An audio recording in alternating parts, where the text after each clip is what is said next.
In this video, we will talk about how to download and install DirectX 12.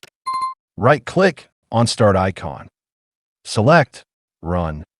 Type DirectX Diagnostic Tool command and click on OK.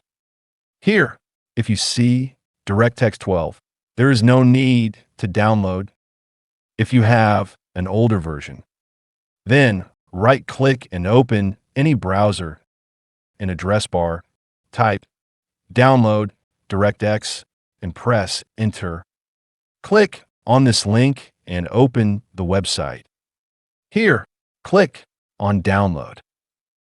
Then open it. Click on Yes. Select I accept the agreement and click Next. Uncheck Install the Bing bar. Then click on Next. Again, click on Next. Now, click on Finish. Then click on Start icon and restart your PC. So that's how you can download and install DirectX 12. See you in the next video.